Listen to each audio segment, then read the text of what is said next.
start our guest lecture. I will share the screen for the presentation in a moment.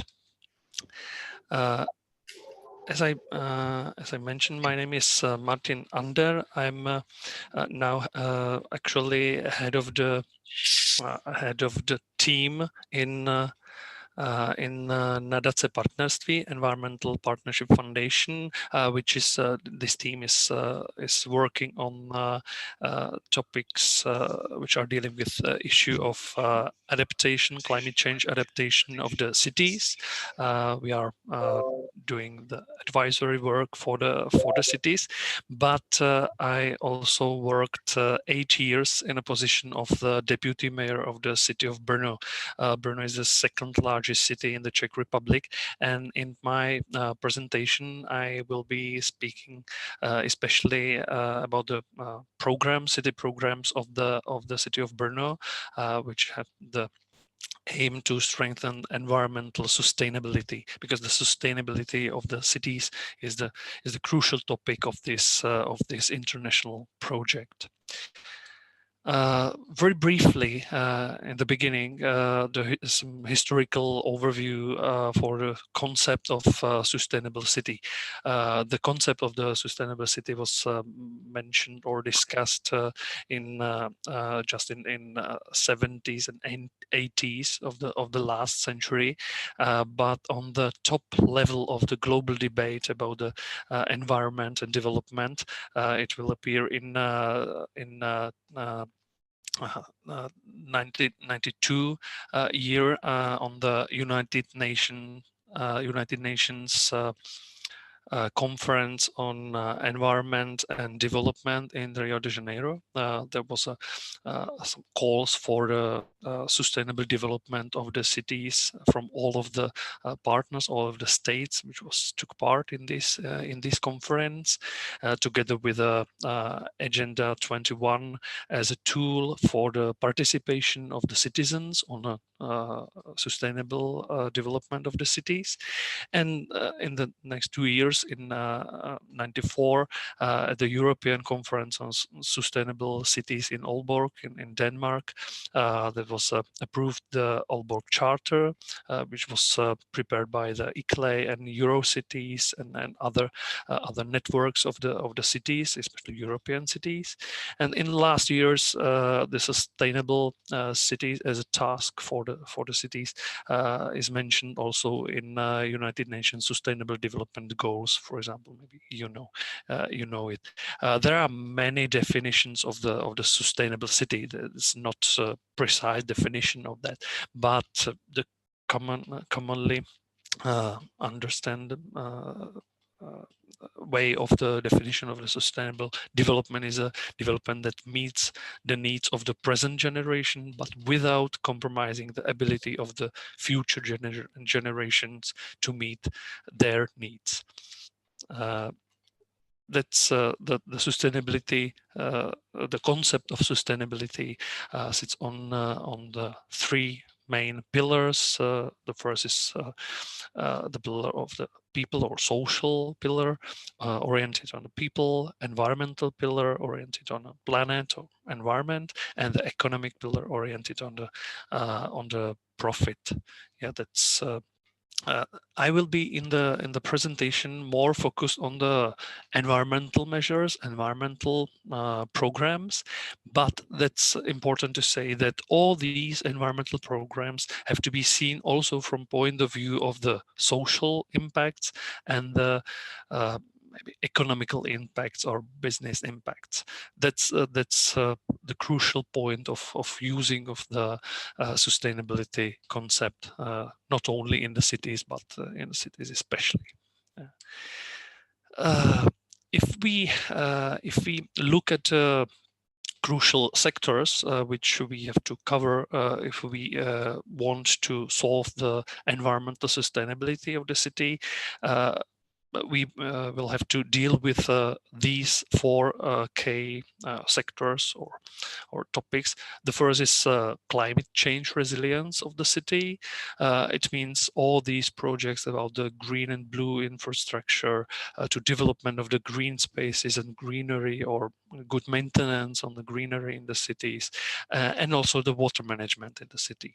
The second key issue or sector is the production and use of the energy, especially the heat and electricity.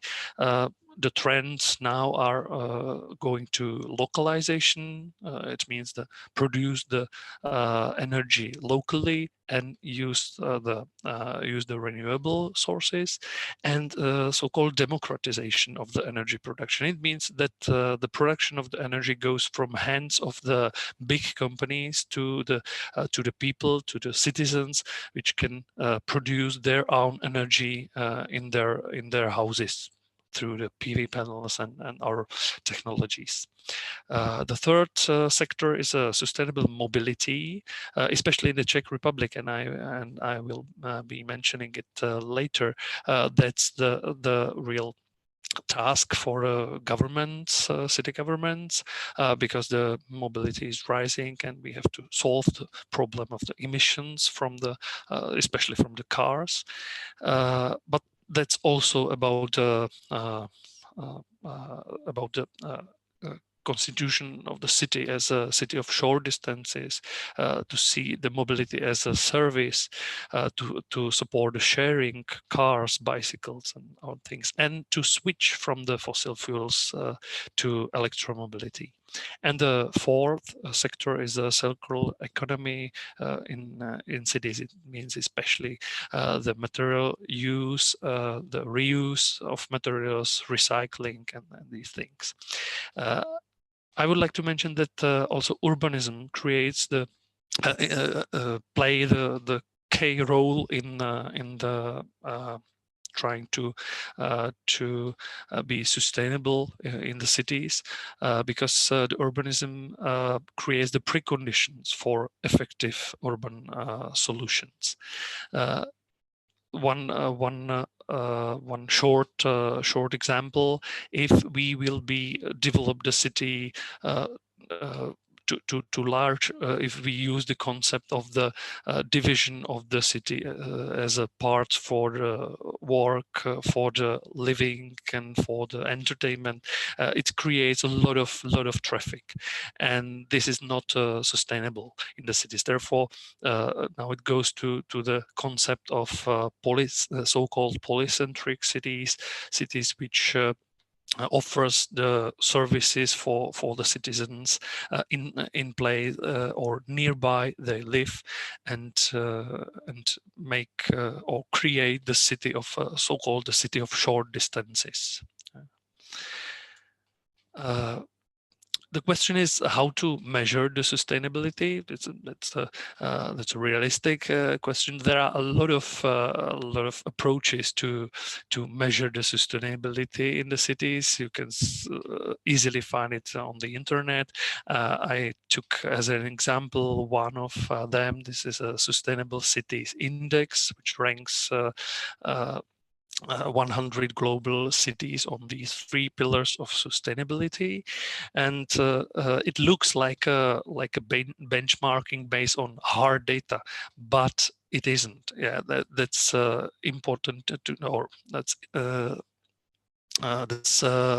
crucial to know that, for example, weighting of the indicators is very subjective. Also, to choose the best indicators is a subjective thing, and not strict indicators are not able to fully describe the complex reality of the cities. Therefore, we have to work with these indexes very carefully. It gives us a very quick overview of the situation in the cities. We know that the major European cities, as London, Stockholm, Vienna, are on the top of all of these indexes, and it's important information, but we have to work with it carefully. From the point of view of the Czech cities, the Prague as a capital city of the Czech Republic is in this index on the 23rd position, but in the pillar of the environment, that's 68th position. Therefore, it's not a good news for the Czech Republic, and I will be mentioning some problems which we are dealing with the Czech cities. But important for the work with this indicator is to the best is to monitor the development of the indicator values in the time series. It shows us the trends, and that's important for the work of the cities. As I mentioned, the Czech cities are not very good on these sustainable indexes. We have a big problem with greenhouse gas emissions, especially CO2, especially in the sector of buildings and mobility. A lot of buildings in the Czech Republic is still in a bad energy performance. There is a great potential of energy savings and a lot of steps towards the sustainability. And we are still using a lot of fossil fuels, not only for the heating in the buildings, but also in the mobility sector. Therefore, that's also the task for us in the next years. The same is a situation in air pollution. That's a real problem of the cities in coal mining regions, and also in a big cities that there is caused by the heavy traffic in the city centers. And the third weakness is a water management. I have to say that there is a problem, for example, with the injection of the rainwater to the sewage system, because there are no fees for that, and therefore no motivation to change it. And also we have a lot of potential in the waste management, because a lot of Czech cities still are using the landfills, not energy use or material use of the communal waste. Therefore, that's for us the crucial task for the future. But on the other hand, the strength of the Czech cities is especially the public transportation. This is a very good system of public transportation in the major Czech cities, and also I think in the green spaces and greenery maintenance. I think a lot of Czech cities in a comparison with Europe are on a good state now in the Czech Republic. Some barriers for improvements. I would like to mention at the first position the lack of information, especially on the impacts of the climate change. There is still a lack of information, especially on the, for example, urban heat island. I will be explaining it a little bit later. And also there is because the people think that it's only the weather. If there is in the summer, if there are about the 30 or 40 days or tropical days, it means the temperature is up to is more than 30 degrees. The people think that that's weather, but they don't feel that is a impact of the climate changes, and that we have to solve this problem. Therefore, the lack of information is a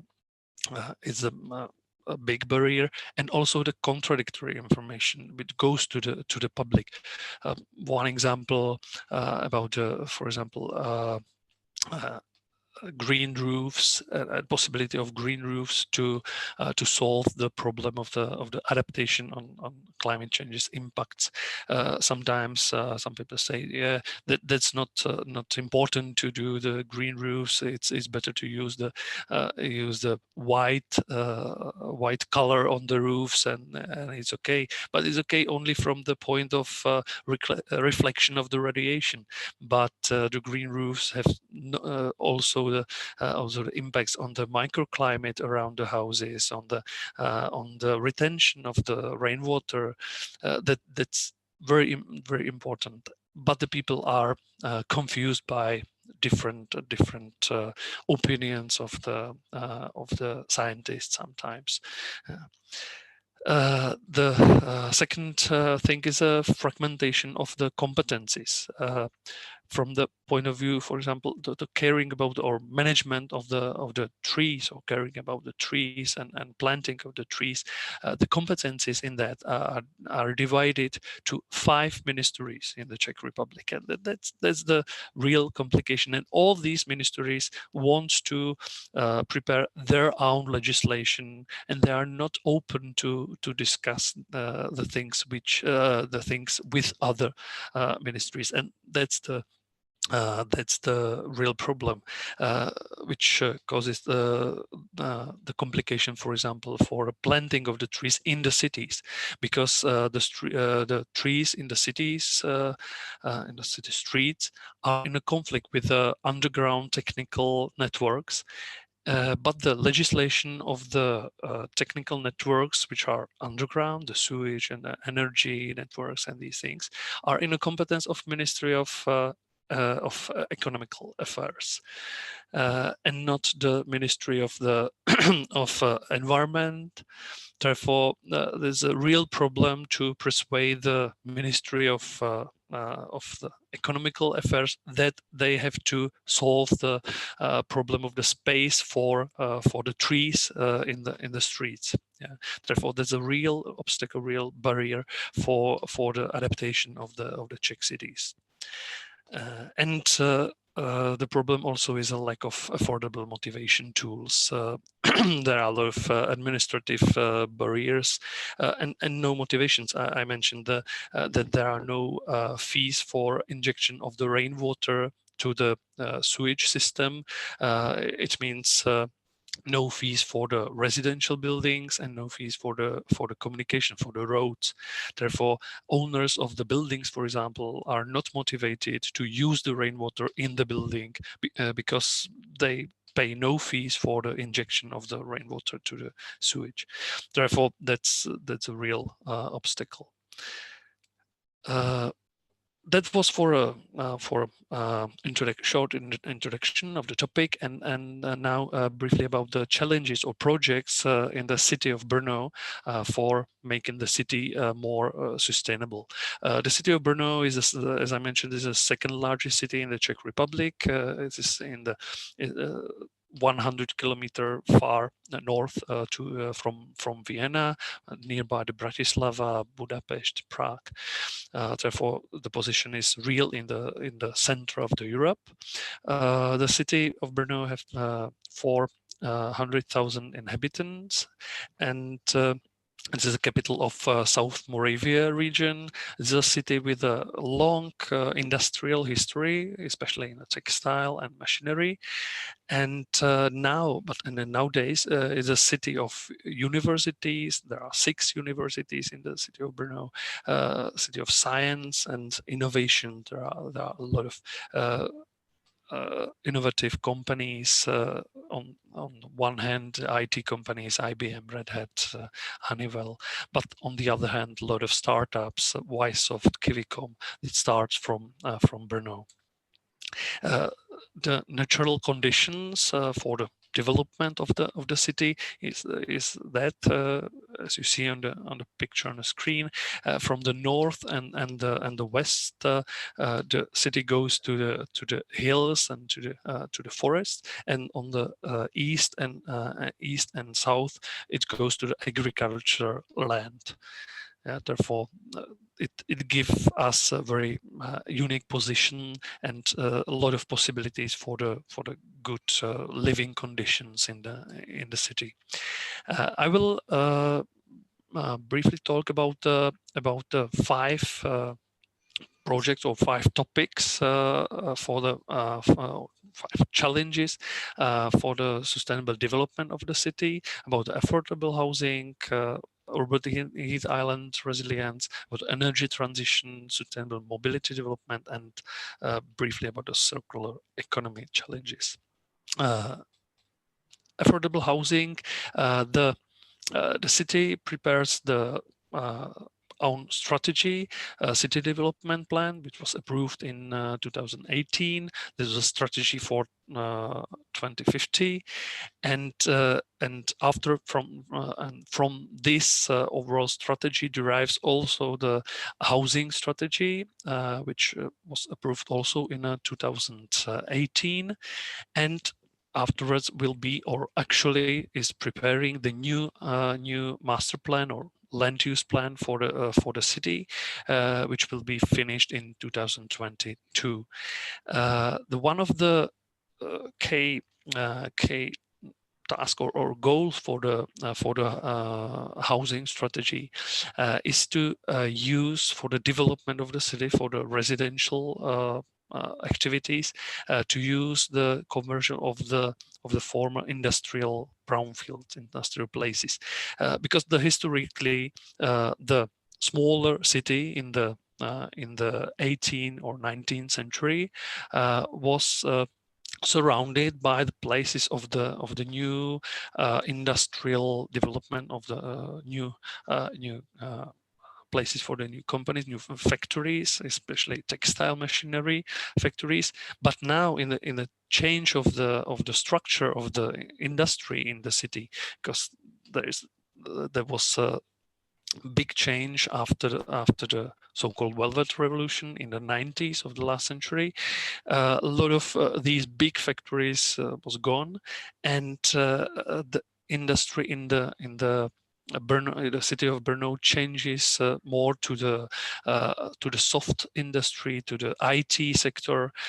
Therefore, these places or places surrounding the real city center now is empty. They are not used, and city try to use these places also for the residential development, and give the priority for the development to these places, because we would like to also prevent the suburbanization as a trend of the last years.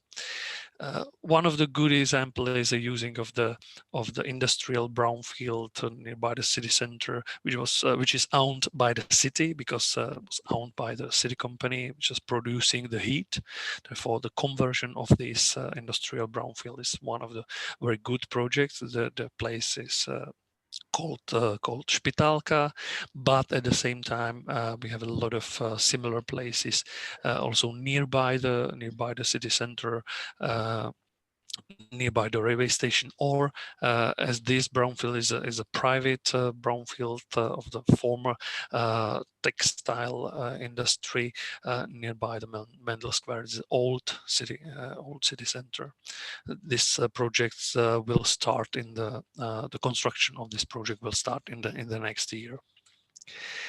That was about the affordable housing initiatives. Now, briefly about urban heat island resilience. That's one of the crucial topics for a lot of big Czech cities, because in the last years we have seen the rising of the number of days through the year where the temperature was more than 30 degrees, so-called tropical days, and also there was a lot of periods in the year there was no precipitation, no rains. Therefore, it causes the long-term drought. And on the other hand, the torrential rains, very heavy rains, that's caused by the climate changes, and I think in Central Europe is the one of the major problems which are caused by the climate changes, and we have to adapt to this situation, to adapt our cities for that. Also, I think about urban heat island problem, that in the inner city, where is used a lot of concrete and asphalt materials, which are easily take the radiation and change it to the heat. In these parts of the city, are the temperature, outside temperature, maybe 3 or 5 degrees more than in the surrounding country. It's especially in the evening, because after the long day with a lot of sun, the city center is heated, and because there are no water, almost no water, there is no cooling effect. Yeah.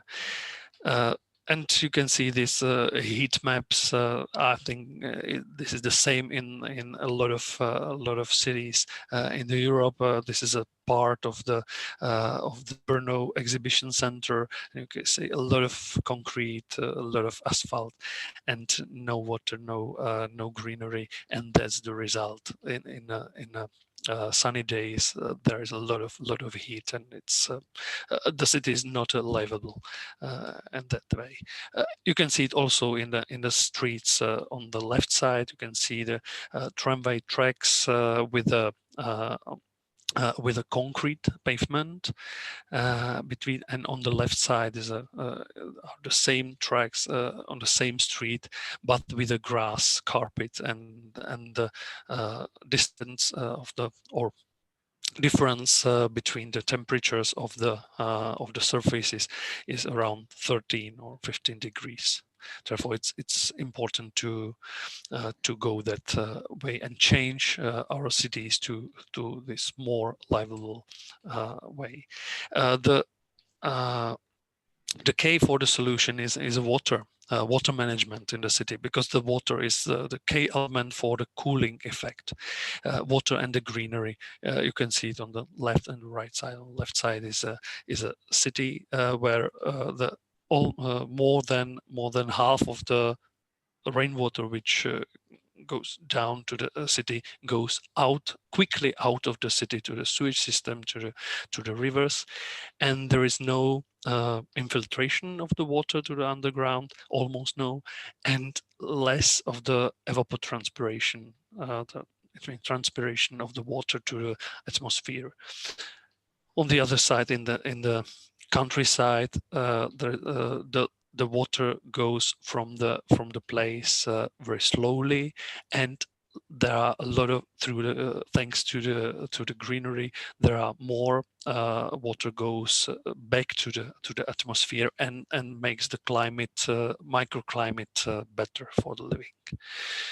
Therefore, we have to do the similar things like in nature, to use more water in the public spaces, to use the more greenery in the public spaces in the city, to have the cooling effect and prevent this urban heat island. The city of Brno prepared the adaptation strategy in 2016, and very quick adaptation action plan, pilot action plan in 2017 that was prepared for the city by Nadace Partnerství. And afterwards, there was started in 2019 two very interesting initiatives: Green Roof Subsidy Scheme and Rainwater Use Subsidy Scheme was organized by the city. Now, briefly, you can see the possible things which are mentioned in our adaptation pilot action plan. It means especially the shading of the public spaces, of the playgrounds, to make the city more livable. Also in the days where the temperature is very high. Also important is the shading of the facades of the houses. Mirek Kundrata will be mentioning it, or talking about it deeply in the next presentation. Very important, as I mentioned, is also the water in the city. Some water reservoirs Also, the drinking water accessibility of the drinking water in the city center. Also, the using of rainwater, not to put the rainwater directly to the sewage system, but use the rainwater for the watering of the greenery and these things. Also, green facades or green walls at the streets are very important. Places for the small greenery in front of the houses. That's also very important topic. And more greenery also in the streets to avoid the concrete pavements and these things. One of the things projects which we advised to the city in 2017 was the starting of the some subsidy scheme for the building of a more green roofs in the city, and in 2019 the city starts the subsidy scheme. City gives almost 700,000 euros for that. And prepare the investment support for the owners of the buildings, and offer up to 50 euros per square meter as an investment subsidy for the building of new green roofs. During the last 2 years, there was more than 100 projects in the city. Also important is using of the water in the city. There is a photo from the interesting project from the urban retention pond. This pond is filled by the rainwater, which comes from the roofs of the surrounding buildings, and this helps to make the microclimate better. It gives the opportunity for the biodiversity, but also it helps to prevent the flooding in the places which are down from that place. Therefore, that's a very functional project which is realized in the Brno newly discovered city district. Very important for the resilience is also the shading of the streets, especially by the trees. Therefore, good maintenance for the trees and planting of the trees in the streets are very important, and city goes that way. But to be this concept realistic, it's important also to prepare the space for the streets in underground, not only above the pavement, but also in the underground. There are used some kind of structure, soil, which is used now in the city centers, which helps the trees to take the water from the underground and put the rainwater from the pavements down to the underground and use it for the watering of the trees. Therefore, that's a very interesting change in the way how the cities are caring about or preparing the conditions for the good health of the trees in the streets. It's very necessary to do that way. Briefly about the energy transition projects, the city of Brno joined the Covenant of Mayors. Maybe you know this network of more than 10,000 European cities which wants to cut their CO2 emissions to 2030 by 40%. This is the very good way how to help the cities to make a mitigation step towards the climate change or climate crisis. The city of Brno prepared not only to join the covenant, but also the preparing the sustainable energy and climate action plan. which was approved in 2019, and this plan prepares or suggests the concrete measures how to cut the CO2 emissions in the city of Brno. The priority measures are production of local renewable energy, mainly on rooftop PV panels, energy savings in the buildings. And it's necessary to do it in the housing sector, residential sector, and also in the commercial sector, because that's a lot of buildings in the city. Change of the local heat sources. It means stop using coal. That's minor in Brno, but there are still some of the small places where used for heating the coal burning. It has to be stopped, and use the local sources of the energy, especially the geothermal energy. It means use the heat pumps, solar thermic panels, and use the central heating. And important is also to change the sources of the light in the buildings. There is also the possibility of for the changes. You can see very briefly the some numbers for the city of Brno.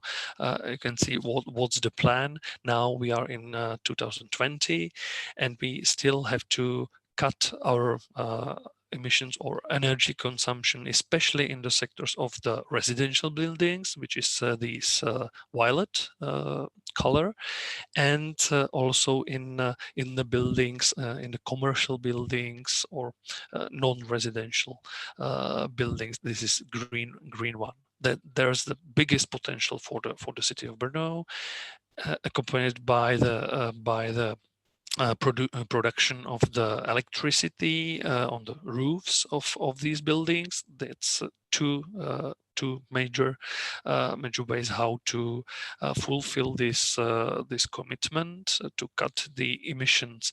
But there is also you can see also the important things about mobility and the traffic, which is the first on the top of the toolbar. On the top is the emissions from the private and commercial mobility, and you can see that in the next decade, it's still we are still predicting the rise of the emissions. Therefore, it's very important that's the result of the rise of the mobility. Yeah, and that's also crucial to motivate the people to change the mobility modes which they use for the mobility in the city. Some concrete projects from the city of Brno. Almost 1/3 of the inhabitants in the city lived in this kind of houses. There's a panel block buildings which was built from the 60s to the 90s, and there is a big potential of the energy savings, especially the city district Nový Lískovec, which start with a retrofit of these houses in the beginning of century. The city district owns more than 1,000 flats and started to retrofit the buildings, and that was a complex project to save the energy in the houses, and the result was amazing. There was the heat consumption was cut to 1/3 to 30%, and this is also the significant lower energy bills for the tenants. That's also the social impact of this project, which is also very important. On this diagram, you can see the results of this retrofits. You can see that from the consumption of the 140 kilowatt hours per square meters per year, the city district goes to lower than 40 kilowatt hours per square meter per year. Therefore, it's very good result result, and they saved a lot of energy. These graphics are from the housing sector, from the multi-apartment buildings. But the city also owns not only residential buildings but also the buildings of the schools, of the hospitals. Therefore, in the last 6 years in Brno, we retrofitted 5 buildings of the schools and hospitals and cut the heat consumption to 40%. That was a very good result of that project, and we have to continue in that, because the Brno have about 70 school buildings, for example. Therefore, the potential of the energy savings is a very big. And also it's important to use the potential of the roofs of that buildings for the production of the clean energy from the PV panels.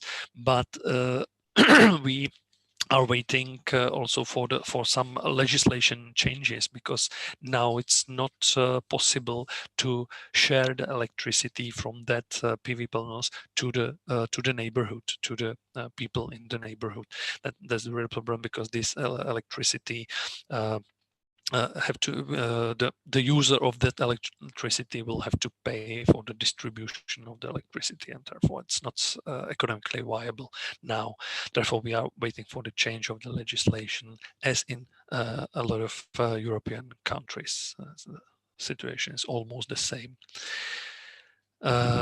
And also, it's important to mention that not only the projects, but for the real energy transition, it's needed also to change the structure of the thinking about the topic and structure of the city administration, to more focus on education and motivation of the people in the city, to join actively the public involvement. It's important, and also the involvement of the commercial sector, because a lot of buildings are owned by the commercial sector, and we have to motivate the commercial sector to be part of these initiatives for cutting the emissions. And in Brno, that was successful.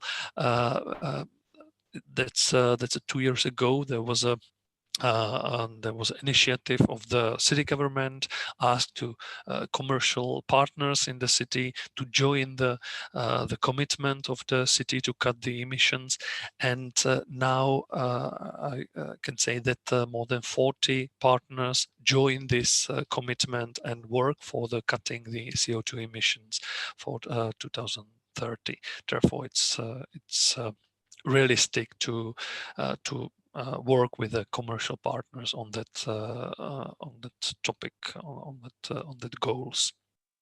And also, it's important to some adjustment of priorities for the city budget, because that's important for the starting of this project, to have money for investment to the new modern technologies in the buildings, and not to spend the money, for example, for now in the COVID crisis, for a building of the new sports stadiums and similar things, because we need now more the start the energy transition. The sector of the mobility, very briefly, the city parliament approved the sustainable urban mobility plan in 2018, and the vision of the plan is the city where it's easy to live even without a car. That's a vision of the city of Brno. We will see if it will be fulfilled in the next 2 decades. But you can see on the screen planet changes in planet shifts in model split. The blue color is the public transportation system. There's almost no changes, but slightly more. But important is changes in the sector of pedestrians. There's a yellow, and the green is a bike. bikes and using bicycles for the transportation and mobility, we will have to enlarge or doubled the potential of that modes of the transportation, and less cars, especially in the city center, in the real city center. Therefore, that's plan of the Brno, and there are a lot of projects which can help to fulfill these visions. The first are changes in the parking policy.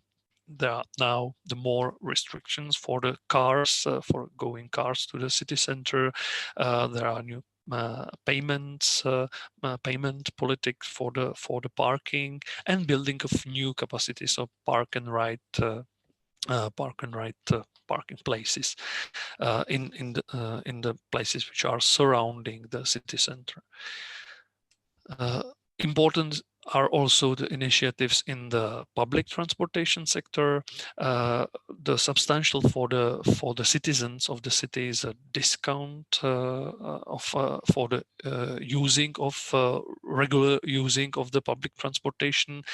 We set it the price of the 1 year prepaid card for the 125 euros per year, which is very low, I think, and more people were buying this prepaid card, and motivate them to use the public transportation regularly. Importance also to have the public transportation attractive. It means the dense network of the public transportation, and to make the using of a public transportation quick. Therefore, some preferences for the public transportation vehicles at the major crossroads, and also it helps to use some new online tools for the citizens, for the customers of the public transportation company. You can see the screen, for example, the tool, the application, and you can see where each of the vehicle of the public transportation is, and you can plan your journey through the city online. It's very easy to use it, and very pleasant for the citizens. Very important from the point of view of urbanism and architecture is a safe space for the bikers in the city, especially on the main roads. It's necessary to make separate lines for the bikers, and in the residential area some kind of shared space. And important for the attractiveness of using of bikes in the city is also some bike sharing services. You can see the application on the right side. You can in the city you can share the bicycle. You can borrow the bicycle somewhere in the center. You can find it through the application easily to borrow it and go to the end of your journey and let the bike there. That's very easy, and more, especially students, are using that for the transportation mobility in the city. And finally, very briefly about the initiatives and circular economy in the city. City prepared a new waste management plan, which was approved in 2016, which is concentrating on prevention of the waste, reduction of the waste, reuse and recycle, or energy use of the rest of the waste. We started to operate some so-called reuse points. I will show it later, and Renap, Retrouse, and Bretex projects, and also for free to spread composters for the citizens in the city. There was distributed in the last 4 years. There was distributed 7,000 of composters in the city for the citizens. as I mentioned, the reuse points. That's a very interesting project which starts in Brno 5 years ago. We established 6 points in the city where people can let the things which are functioning, but they don't want to use it anymore, and other citizens can take these things and use it.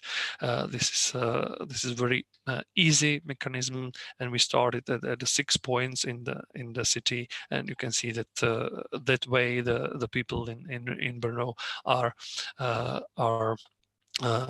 sharing or let the things like trolleys for the kids,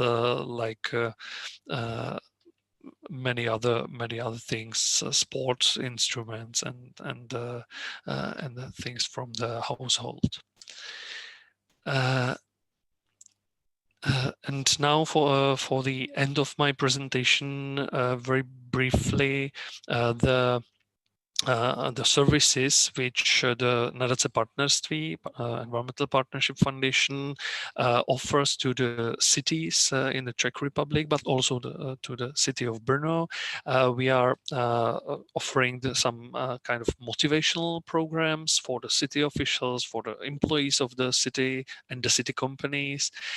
We are offering help in the adaptation planning, including the citizens' participation, and also we are very active in advising in the city investments project, especially the green buildings and adaptation measures. We provide also the scheme for the granting, for a small grants scheme for the local citizens initiatives, especially in the cities. It's mainly about planting of the new trees, of the new greenery. Every year we support this way about 20 projects by 60,000 euros.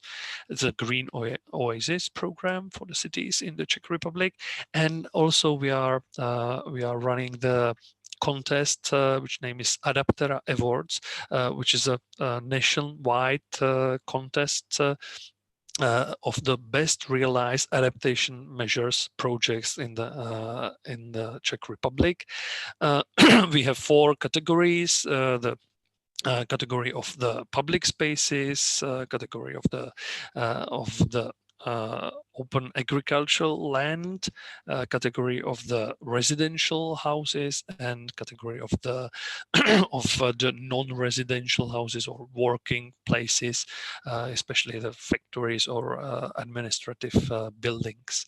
And each of the year in each of the category we announce the winner of that competition, and a lot of people is watching this competition and take it as inspiration for their own projects. Therefore, we are also providing running the database of the good practice examples from the Czech cities.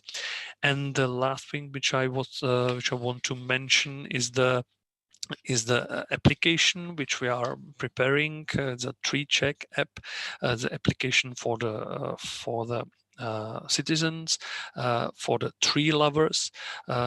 They can use it for the recognition of the tree species, to know about the cooling effect of the trees, and also to engaging the people to care about the trees and to planting of the trees in the cities. I think that's from my side all for this moment, and I would like to give the floor to my colleague Miroslav Kundrata, who will be talking or speaking about our administrative areal open garden, which is this picture. Thank you. Good morning, everybody.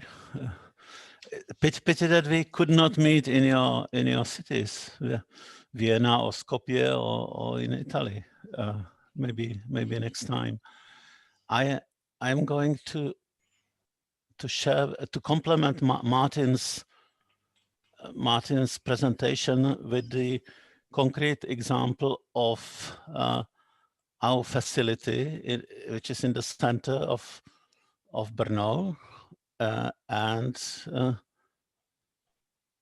I need to go to the beginning. I would like to to show the context of the history, urban planning, and also the concrete technologies and results which are contributing to the sustainability of the city. As Martin mentioned, it is the city controls only part of the facilities, part of the infrastructure. So it city itself can influence only a maximum 20% of the energy consumption, and the rest is on the institutions, inhabitants, private houses, different partners in the city. So it's important to onboard, everybody to reach a better balance of CO2 footprint. And this is an example of our facility. You can see the location under the famous castle of Spielberg, which is an important Brno point, and we are beneath the hill. You see the green roof going back to the park, and the solar panels on the roof. So this is the location. We purchased this building or this facility in 2006, and we start preparing the plans for rebuilding in 2009. And today, after completion in 2013, we have now 12 years of experience of running the zero carbon area. When we came to the area, it was very important to understand the historic context, and when we looked in the history, the area was really, very nice, very residential. The gardens were well maintained in the beginning of last century. There was a monastery of the Boromei order next door with a very nicely managed gardens.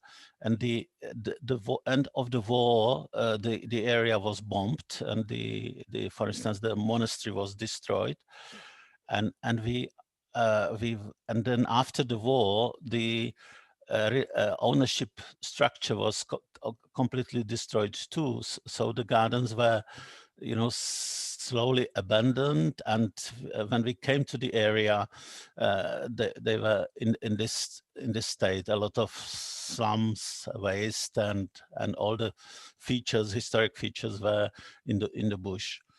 So our idea was to take lessons from the history, convert the area to the partially to the traditional use, but give the facility the new content. And the major content was the environmental education and practical learning from functioning examples. This is the basic issue, because the lessons and lectures and education has a very limited power and impact on changing our behavior, unless the people see it on their own eyes. And this was the idea. So we started to think about changing the shape and function of the facilities, so that we will respect the history, but we will give the area a new content and new structure. We organized competitions for architecture competition, very simple, in 2009, and this concept was chosen by the expert jury. And the beauty of this concept was that the green roof was planned to connect the existing park with the facility and with the buildings. So this was the first study and design by the winning architecture studio from Prague, and then we, in a very fast process, we were able to prepare plans and get the permission for the building. It would not happen today when the processes are more bureaucratic and more administrative. And as Martin mentioned, he was serving as the deputy mayor in the city, and he was also helping us with getting this permissions that time. So we started the works in 2011, end of the year, in October, November. And on these pictures you see the steps for the construction. This picture is here because it's important. We use the activated concrete heating and cooling, which is incorporated not to the floor but to the ceilings, and it is the most efficient cooling system if it's connected with the heating pumps, especially for the cooling. And these are some pictures from the faces of building, insulation of the facade, which is extremely important. So if you want to really reach the low consumption of energy, first of all, the building should be very well insulated. This is just illustrating picture from drilling the underground geothermal drills for using the geothermal energy for heat pumps. A very good insulation of the roof. On the top of this insulation, we installed the green roof. This is the insulation already covered by the soil, about up to 30 centimeters. So this is a type of vegetation roof which we call intensive vegetation roof.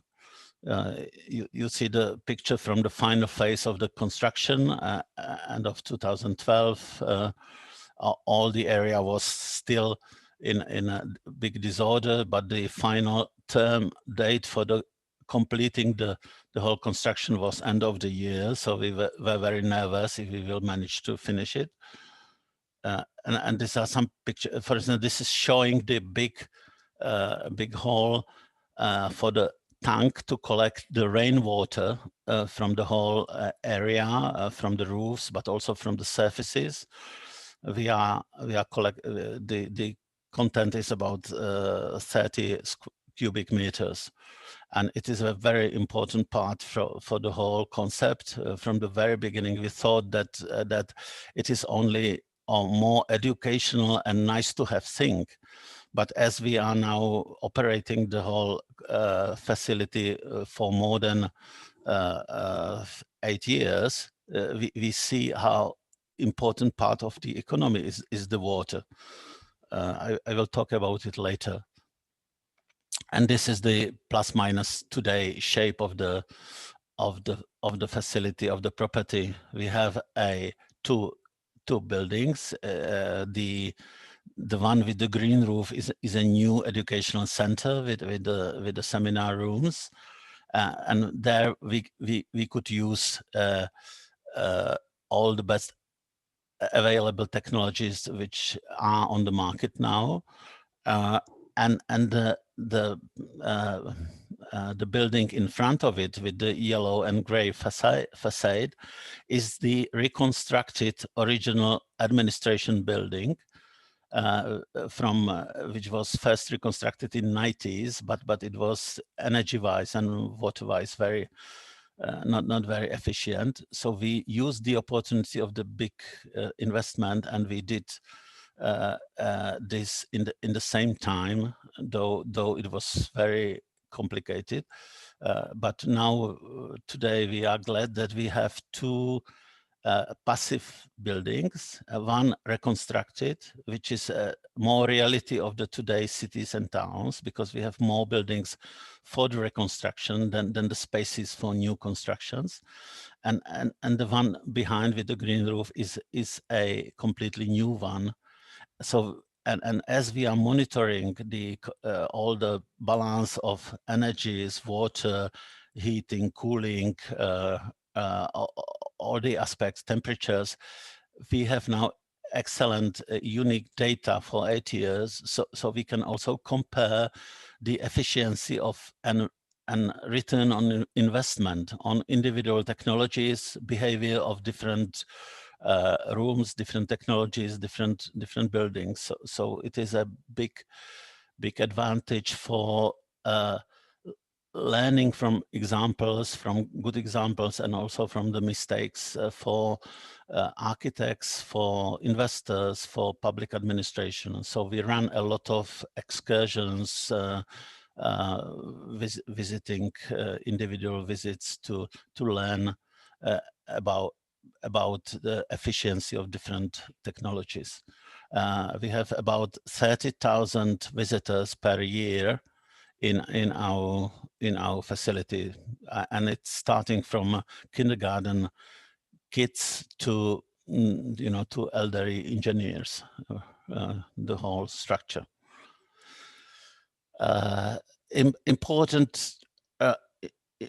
Important and more important is the carbon footprint. Martin already mentioned the city goals. We are showing that by the cutting the energy use, but especially using the renewable energies, especially photovoltaics for electricity production, we can jump with the footprint, very low. So we are now today close to the zero carbon balance. This picture shows the photovoltaics on the roof. We are able, it's not a big acreage, it's just 300 square meters, the roof. So we have a very limited possibility to produce more electric energy, because we are also at the very historic center, and the city authority and the state authorities for the monument preservation are very strict in allowing photovoltaics on the roofs, which is also one of the barriers which Martin talked about. And this small photovoltaic plant is able to produce about, you see, 20 megawatts per year, which covers almost the whole consumption of the building in the year-long balance. And very important is that we consume 95% of this energy, and we are not. It's not necessary to sell it to the grid, which is a limit for return on investment on a normal roof of family houses or other houses. You see the empty roof in the vicinity. So important in today's situation is that you are able to consume maximum of the produced energy yourself. Otherwise, the return on investment, which is in our case, it's about 7 years. Return on investment is prolonging to a longer period, and it's not very attractive for the investors to do it on your house, on your family house, or on your house, apartment house. This are just illustrating pictures of the technologies we use. These are heating pumps from the Swedish company IVT. This is the exchange of the recuperation, very important for every passive house, improving the efficiency of the use of the heat and also of the cool by another 20% or so. I already mentioned the measuring of our consumption. So we have a very long record since 2013 of the balance of heating energy and cooling energy, electricity, every water consumption, everything. Heating and cooling is, of course, a key for the especially for the administrative building. We observe a very fast growth of the consumption of energy for cooling, and it is very important to develop together with increased cooling, we need to develop use of renewable energy. Otherwise, we will not be able to cut the consumption of energy on city level. Martin mentioned the important portion of research and development sector on the Brno's economy. It is really growing very fast. And we see that the electricity is also, the consumption of electricity is growing, and our mix of the electricity is very dirty. We are not in the Norway where 95% energy comes from the water. We have at least 40% of energy still from the coal. So we need to have more photovoltaics in the city to be able to compensate needs for cooling and for modern technology, IT centers, and all this stuff. What is the main lessons from our long-term operation of the facility is that we have these two buildings have together 2,000 square meters of the offices and the heated space. And our cost for heating and cooling 1 square meter of our building is about a little bit over €1, little bit, 1.1 euro. And return on investment to all those technologies, these heat pumps, these deep drills for geothermal energy, all the system is now going down to about 8 years. In the beginning, in the first years, we calculated it a little bit over 10, but as we operate the house longer time, we are coming to about 8 years. Which is very, very interesting given the fact that the technology is not having big troubles with repairments or replacements, and also that the duration of the system of the building is definitely more than 50, probably about 100 years. So return on investment is very, very, very good and very fast. Martin already mentioned importance of the green roofs. It is really, for us, it was also another big lesson. In the beginning, we also, similar as the water structure, we built the green roof because we felt that it is important, it is educational, it is nice. But we in 2009 or 2010 we did not realize the really big effects which it has for water retention. We were very as we are collecting the water from the roofs to the tank under the terrace, behind this green roof, we are able to measure the amount of water which is coming from the roofs. And we were surprised after 5 years of operation that there was no runoff. There were only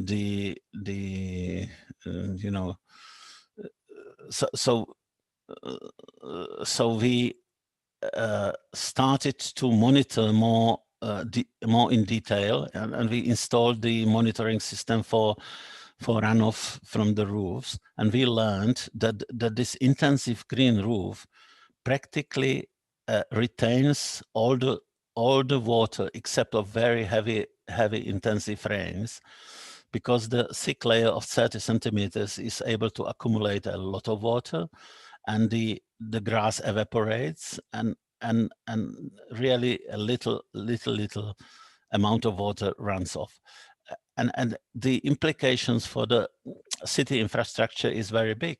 If we have more of those structures on the roofs and more greenery, we can build less overdimensed runoff infrastructure, the water sewage system, and we can really cool our cities much more efficient. Martin mentioned already the positive influence on the buildings itself. We have a meteorological station on the roof, and we are measuring the temperatures in the soil layer. I did not put the graph. Sorry. Hello?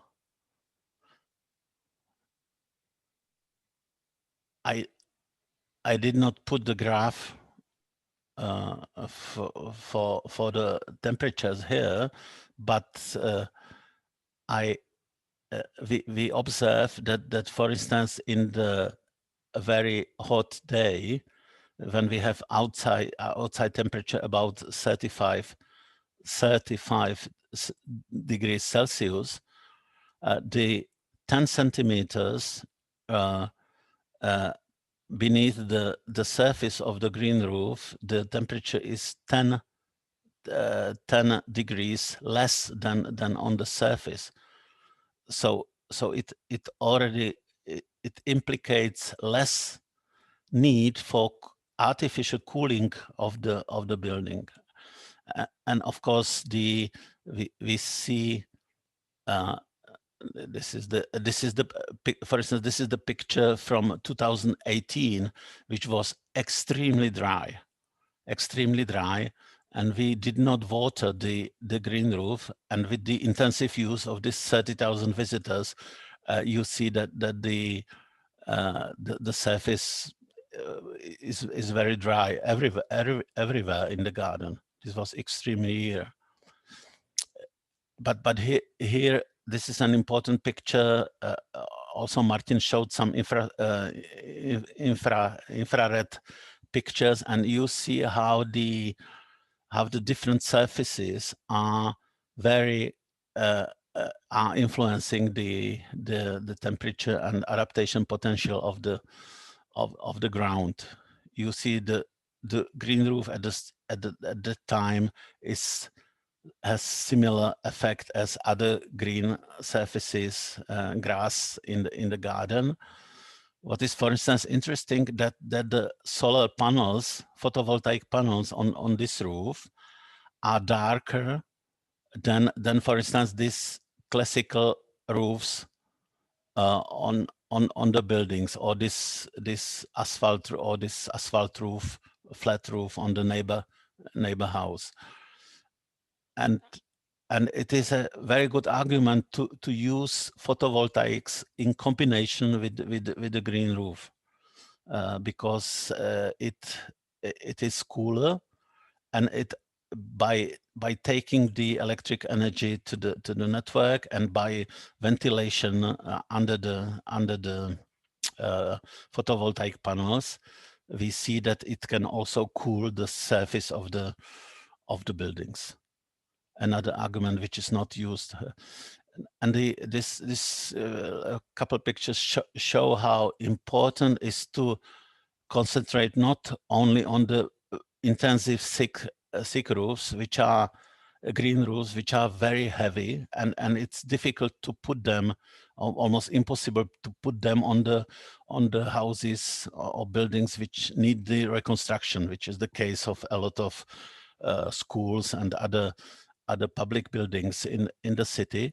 So we need to focus on the lighter, less heavy, extensive green roofs, and we are testing also the infiltration capacities of those roofs in our garden. So this is an example of the very simple green roof in the garden. And our results of the measurement is that even those very light constructions can contain almost about 95% of the precipitation during the year.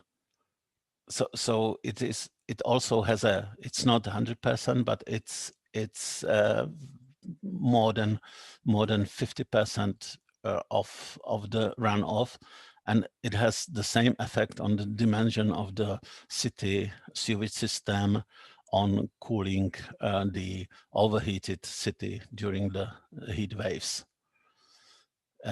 We are also measuring the impact of the trees in reality. This for about 30 years old elm trees are ace trees are equipped with the measuring of evapotranspiration, and we measure it since 2016, and we see that in a hot days the evapotranspiration of one tree is about 50 liters per day, sometimes even more, and it has a cooling effect of equivalent to 2 kilowatt artificial cooling unit for your house. So it's another argument for having more trees in the city, because you get 2 kilowatts per one tree per day for free. And last comment is on replication on this on our experience to other projects. Martin mentioned our consultancy work of the foundation.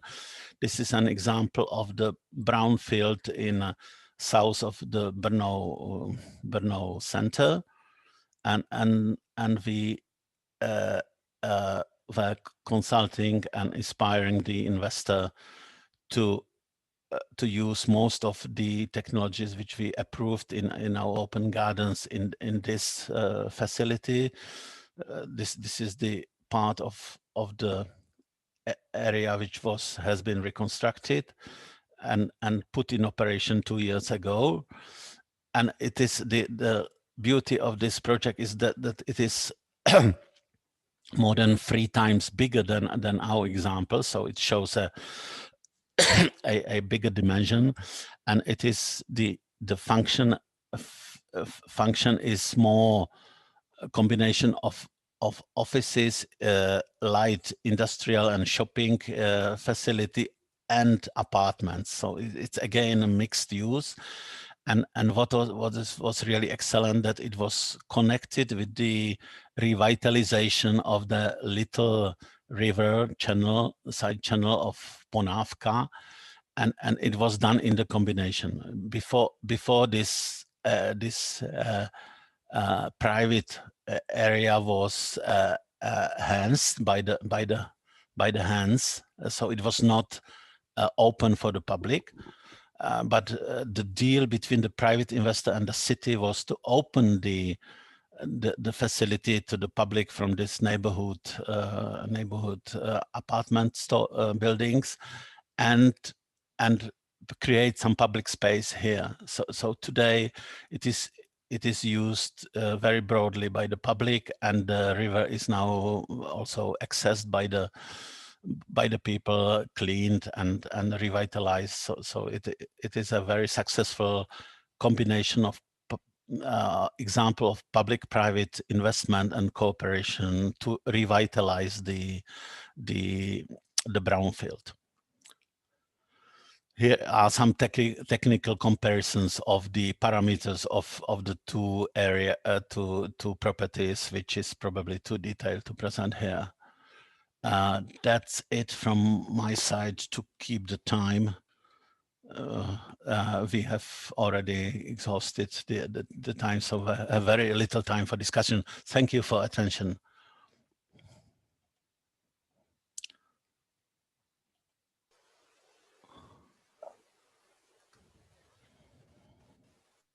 Thank you, Martin. Thank you, Miroslav. I think it was very informative for us.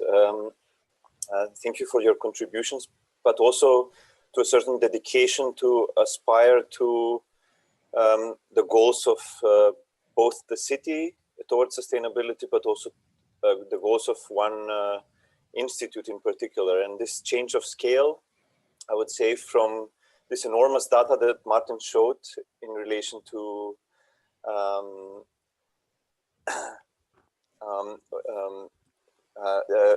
overall city and how it sort of goes to one particular building.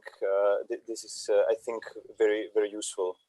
I just one sort of question, because especially from this transition from one scale to another, from city to building and so on, I would ask Martin a question at the beginning to sort of break the ice for the rest as well. This you showed in this creation of the database for many different city elements that you are able to work with this great number of data and information.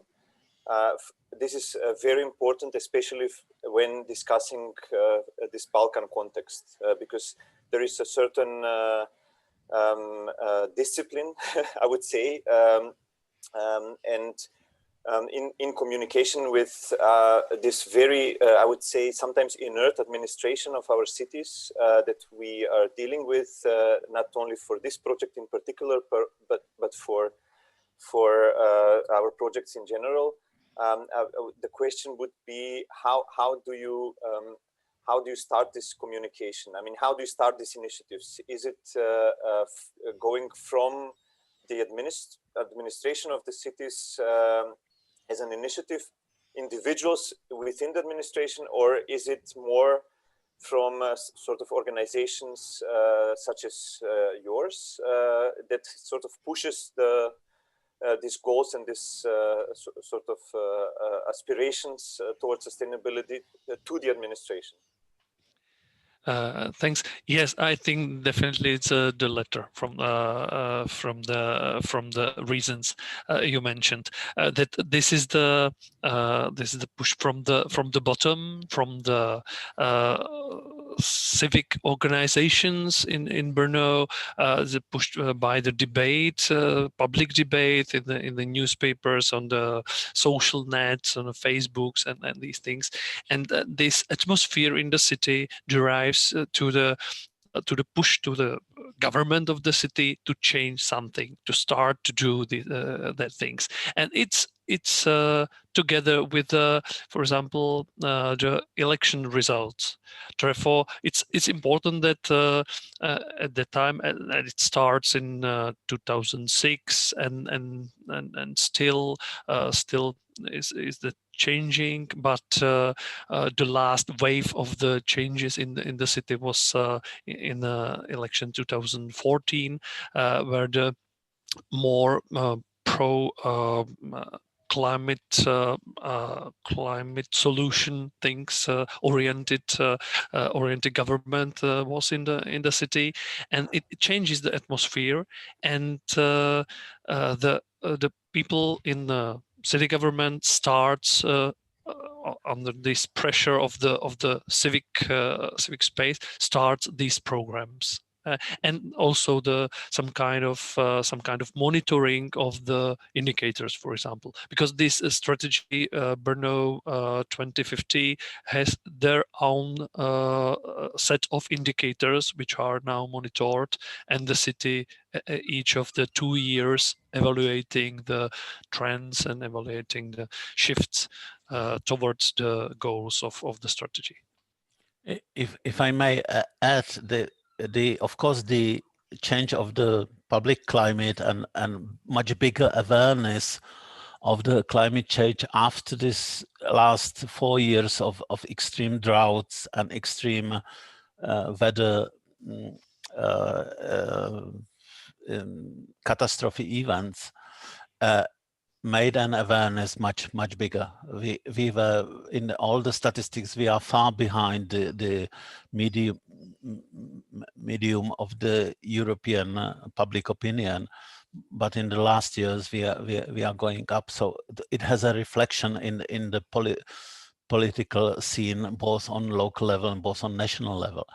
But what we really observe and where we see a role of the expert NGOs and universities is to bring more strategic and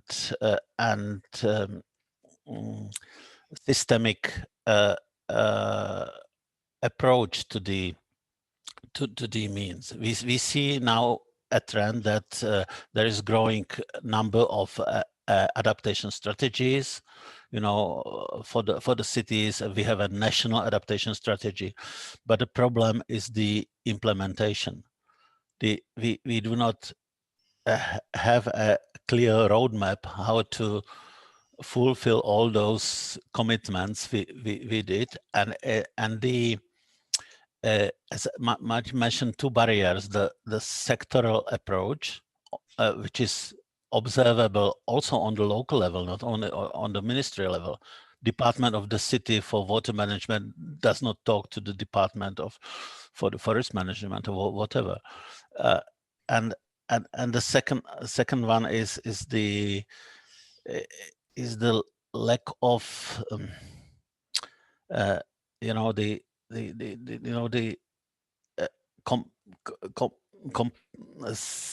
complex, you know, seeing the things, and we with the Adaptera Awards database, we see that it's very important to have a what we call a critical mass of the good examples, which can be followed by others.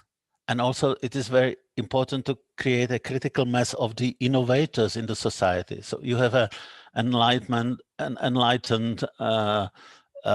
administrator work, or the bureaucrat in the city X, and you have a very active expert which is committing his time to educate and prepare the people and get these people together and enable them interaction. It is our role. It is the role of the NGOs to do this, to cut this professional and the structural barriers in the society and enable the change in the society.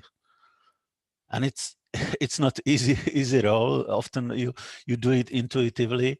Often it is really very dependent on your good relation with institutions which do not talk together themselves. On one side, Ministry for Environment, the other side of the Ministry of Economics or Transportation or whatever.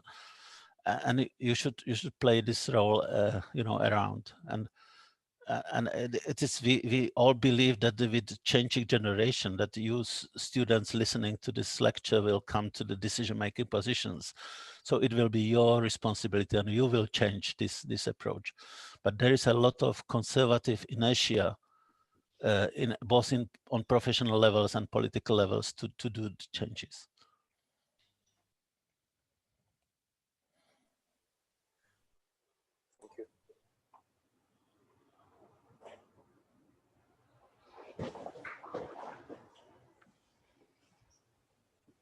Maybe we have some other questions from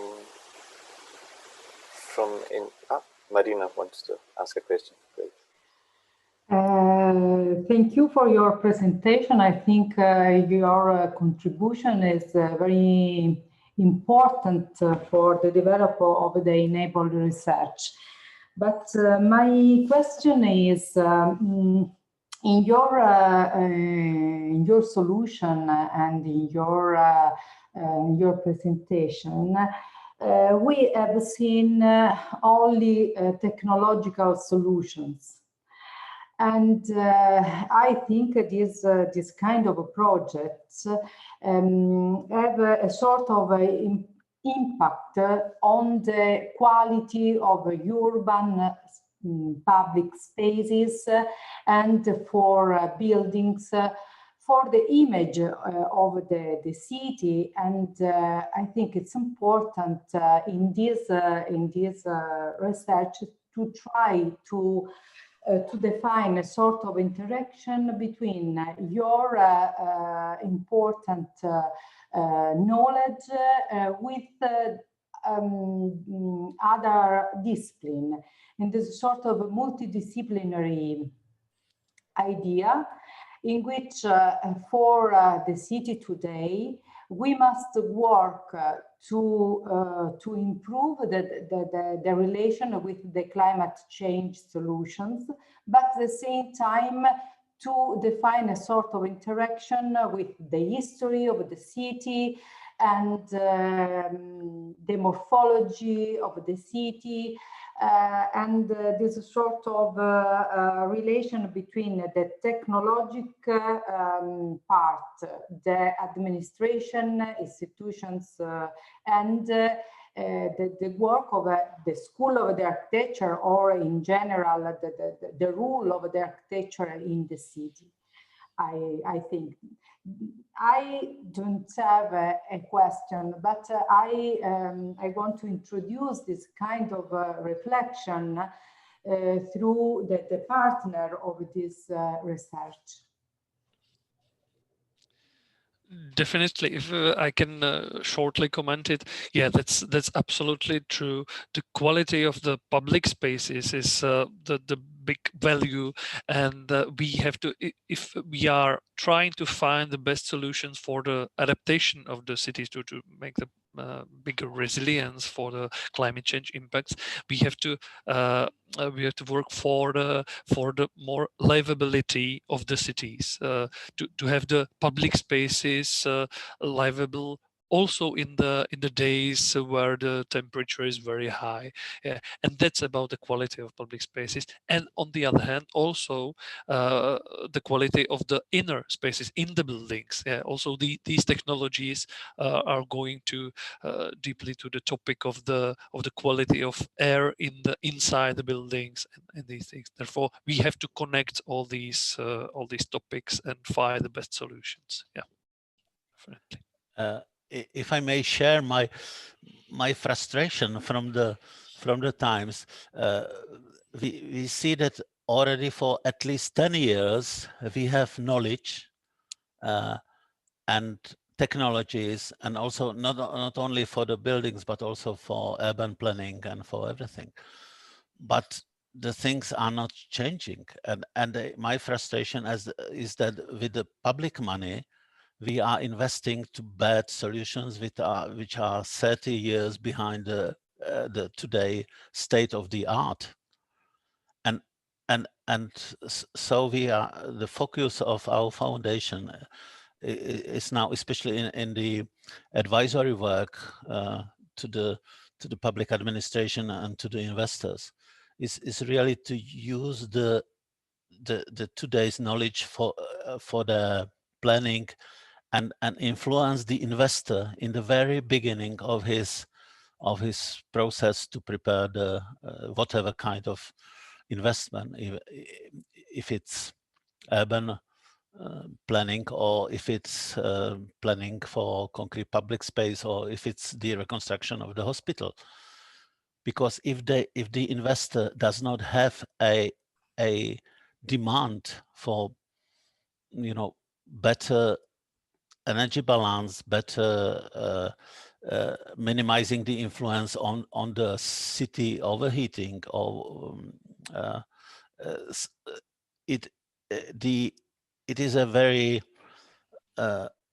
he is dependent on the architect or on the designer whom he meets, and not every architect today is educated. So we have only very limited number of the architects which are able to guide the investor towards better solutions. So we need to influence the investor. So the investor intention, the first call for the design, includes already all these parameters and demand these parameters, and then we can change the shape of our cities.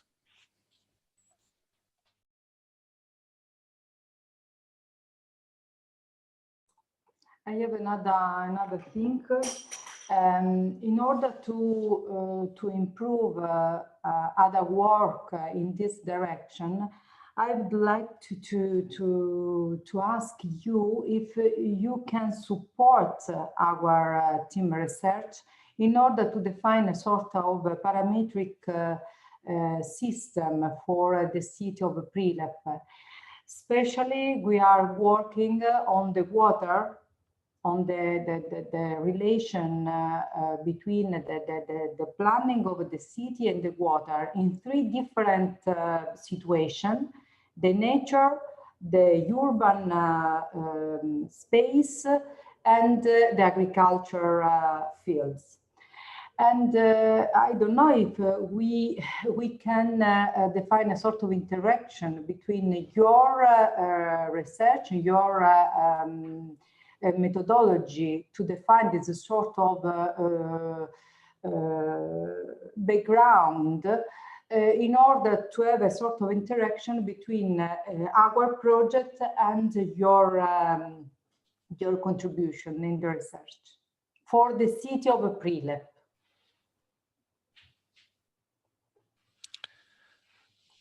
I think that we can contribute to that because I'm not an expert on the water management, but in our team, Adaptation team, are people who are dealing with the issue not only in the from the point of view of urban water management, but also the water management in the countryside, in the agricultural land.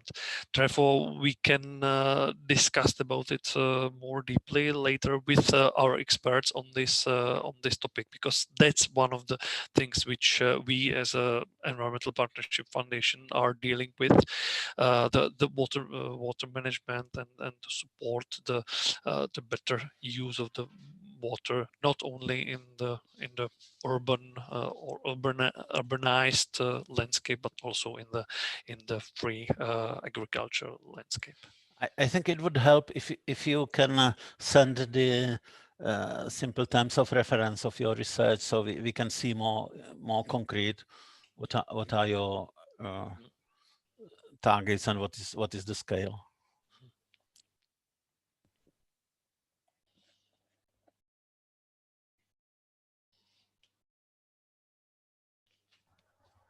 Okay, if there are any more questions. There's one raised hand. Okay, I can see good. Is it Blagoja Bajkovsky? Okay, Vaga. Yeah, hello to everyone. First of all, I would like to express my gratitude for this wonderful lecture that we had this morning. What I found very significant is how you have explained the impact of whether it was the use of the greenery, whether it was the use of the photovoltaic, through very exact parameters, how it has influenced the environment, how has its influence to the, as Marina mentioned, to the public space.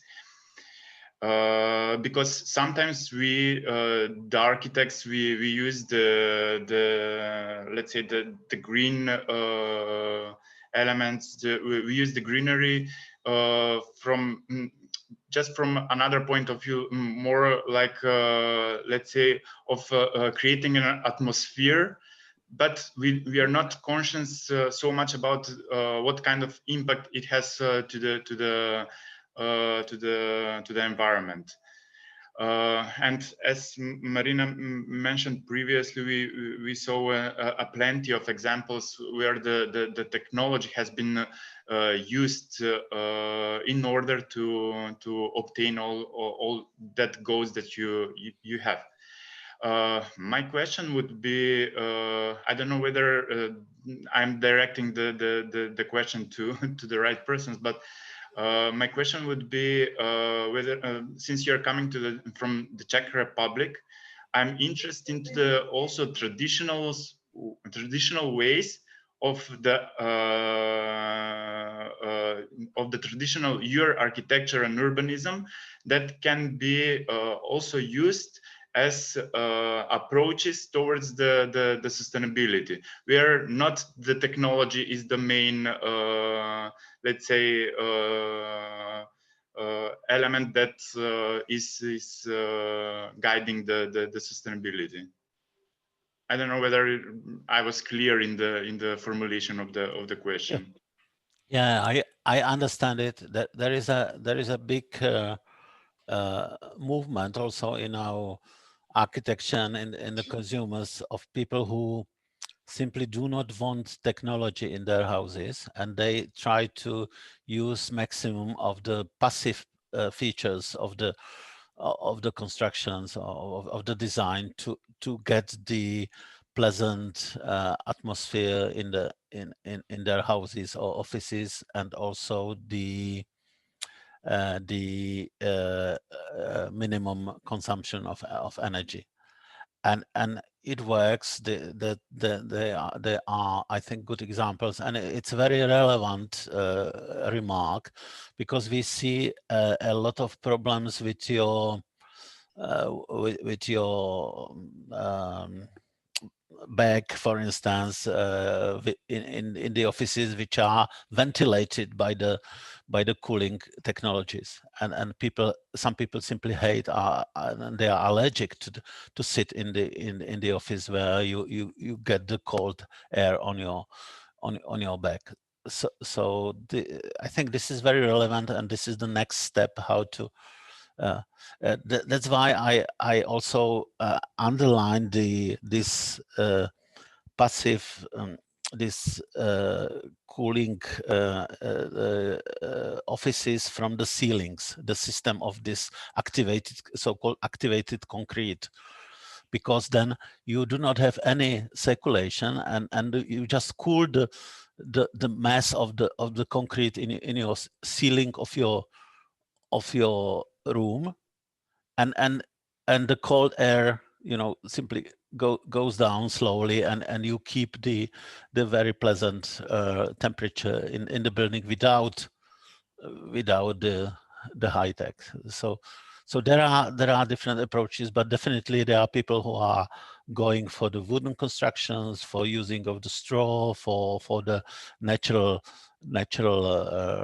airs as bricks, as it was in the history, and in combination with the know-how how it works. Of course, there are big problems with the modern architecture works with the big windows, and in this climate situation, you cannot prevent overheating of the interior, and you cannot have 20 or 100 people in a big open office space without the technology. You can do it for private house easily, but it's difficult to do it for the office space.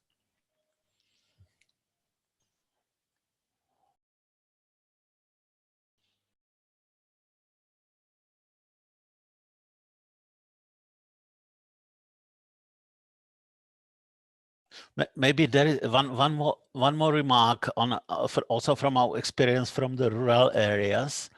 I think there is a hidden conflict between the preservation of the traditional architecture and the need for the modern life, if I say, including these climate aspects. For instance, we had in the protected area near the Slovak borders, we have really problems to get permission from the administration of the national park or the protected area for the green roof, because traditionally there should be this shape of the roof with the classical red tails. You should not have a green roof, and it's a difficult. We have an architect from Vienna, Reinberg, who is one of the first solar architects in Austria, a very respected guy, who really studied the historic shape of the village, the urbanism and so on. And he came with the design where the green roof was behind this normal roof.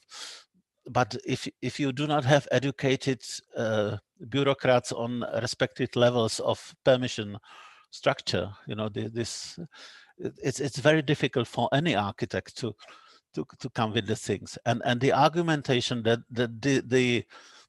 the lofts, which were traditionally used for storing the hay or whatever, these times are gone. You know, today family houses, you know, do not need this space under the roof. They need other aspects. As we should somehow try to find a way how to keep the historic specific features of the territory with using the traditional materials or whatever, but we are not able to keep all the former features of architecture which was functional and needed 120, 200, 300 years ago. We are living in a different area. So I think it's a traditional conflict of you know, Baroque versus Gothic in the cities. It's we are just, you know, seeing in from the perspective of our short life, and we are not able to reflect the change from the distance. Thank you.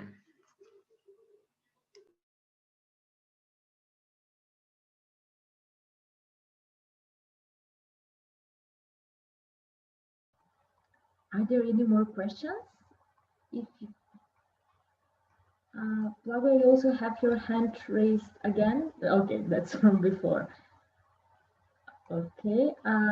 Well, in the meantime, if you do have some questions, you can ask them in the chat as well.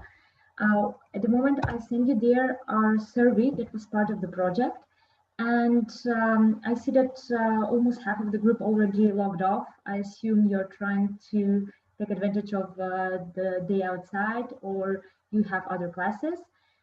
But still, I would like to encourage you to take a look of this questionnaire, because it might be a very good place to start for the afternoon session that is going to take place at 4 o'clock. So when the day begins to get dark, you can come inside and join our second training session. Before I give a quick intro about that training session, I would like to thank Martin, Miroslav, and Monica, who, even though didn't present today, did all the background work. Thanks a lot for the provided information. It was very interesting, and also you gave us a very good inspiration to connect with our topic of presentation. So just a quick intro for the students. At 4 o'clock, we'll have the second training session, where we will discuss about how to approach the challenges and the problems that we are facing, especially even the challenges that Miroslav mentioned, how to address the problems of people want to keep the authentic look of the city, but also the modern needs of the citizens.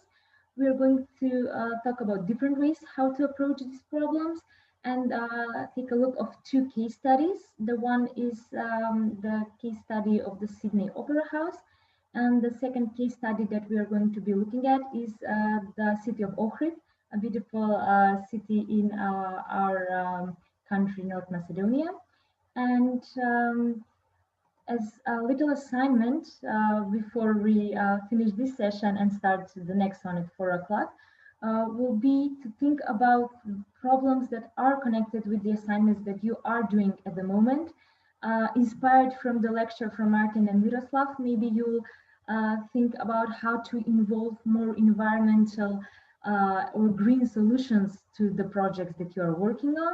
And also, I would like to encourage you to think of the stakeholders that you have to think of when you are thinking about these solutions that you're providing, and how these stakeholders might react to these to your solutions, and as well think of how these solutions will reflect upon them. So this was a very short intro about our presentation, and I will give the word to Maxim to close this session. Okay, maybe the last call for questions from the students. At least we wait for 10-15 seconds if someone else has a...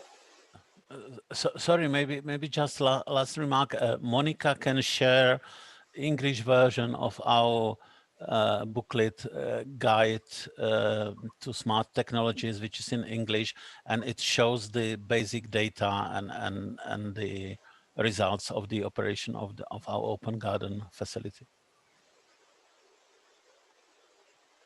It will be shared where? Just a question. On the Drive file, yes? Okay. Yeah, it's in Google Drive now. Okay. So the students can find the document in Google.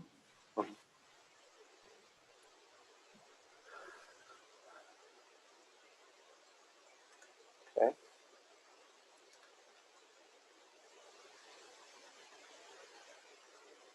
Okay, if there are no more questions, again, I want to thank the three of you for your contribution.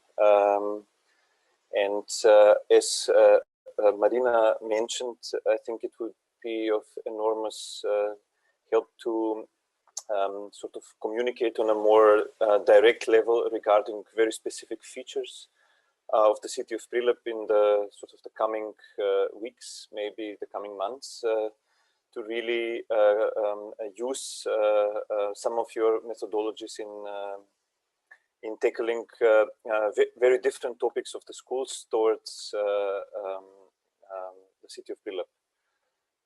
So once again, thank you, and we close this session, and we start at 4 o'clock in the afternoon with the lecture from Anna.